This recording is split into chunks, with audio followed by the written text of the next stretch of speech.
जिस दिन कॉन्स्टिट्यूशन लागू हुआ था, जिस दिन ये किताब लिखी गई थी, उस दिन इस कॉन्स्टिट्यूशन के खिलाफ आरएसएस ने रामलीला मैदान में इस कॉन्स्टिट्यूशन को जलाया था।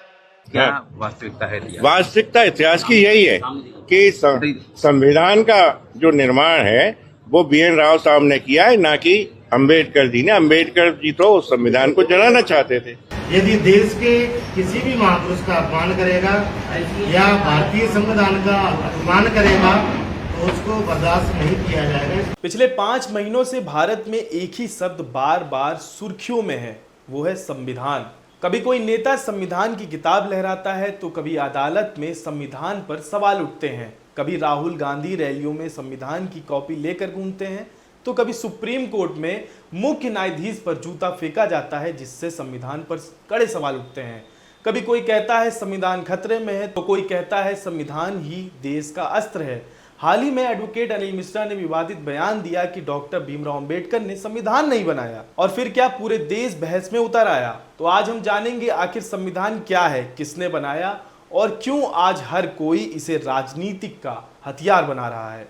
नमस्कार, मैं हूं सिद्धार्थ और आप खोल चुके हैं संवाद लाइव। भारत का संविधान संविधान सभा ने बनाया था। इस सभा का गठन 1946 में हुआ था। शुरुआत में इसमें 389 सदस्य थे, लेकिन देश के बंटवारे के बाद बचे 299 सदस्य। इन्हीं 299 लोगों ने मिलकर संविधान तैयार किया। संविधान बनाने में 2 साल 11 महीने और 18 दिन लगे। संविधान सभा की कुल 165 बैठक हुई। हर अनुच्छेद, हर लाइन पर बहस हुई और इस संविधान का ड्राफ्ट तैयार करने की जिम्मेदारी डॉक्टर भीमराव अंबेडकर की अध्यक्षता वाली ड्राफ्टिंग कमेटी पर थी। इस कमेटी में 7 सदस्य थे। Doctor Ambedkar, AN Gopal Swami Ayyangar, KM Munshi, Alladi Krishna Swami Ayyar, Syed Mohammad Saadulla, BL Mittal और DP खैतान।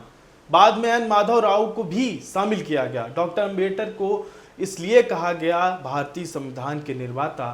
संविधान में जोड़ा गया मौलिक अधिकार, राज्य की नीति निर्देशक तत्व और नागरिकों के कर्तव्य यह सिर्फ कानून की किताब नहीं थी, बल्कि भारत की आत्मा का दस्तावेज थी। लेकिन हर कोई इस संविधान से सहमत नहीं था।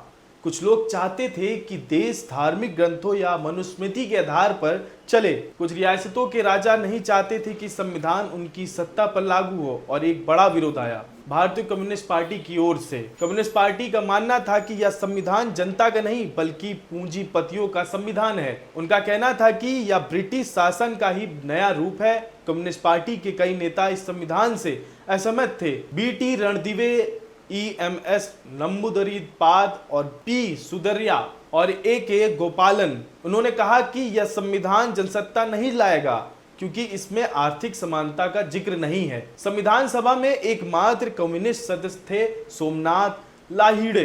उन्होंने कहा था संविधान जनता को नहीं सरकार को ज्यादा ताकत देता है। उनकी यह बात आज भी संविधान सभा के रिकॉर्ड में दर्ज है। बाद में कम्युनिस्ट पार्टी ने लोकतांत्रिक रास्ता अपनाया और संविधान के भीतर रहकर जनता की अधिकारों की लड़ाई लड़ने का फैसला किया। संविधान को अपनाया गया 26 नवंबर 1949 को और लागू किया गया 26 जनवरी 1950 को। इसी दिन भारत बना एक गणराज्य। इसलिए हम हर साल 26 जनवरी को गणतंत्र दिवस मनाते हैं। आज जब हर तरफ संविधान की बात हो रही है तो यह याद रखना जरूरी है कि यह संविधान किसी एक पार्टी या विचारधारा का नहीं बल्कि हर भारतीय का है। डॉक्टर अंबेडकर और संविधान सभा ने हर वर्ग, हर धर्म और हर मत को एक सूत्र में बांधा। संविधान सिर्फ कानून नहीं बल्कि भारत की आत्मा है।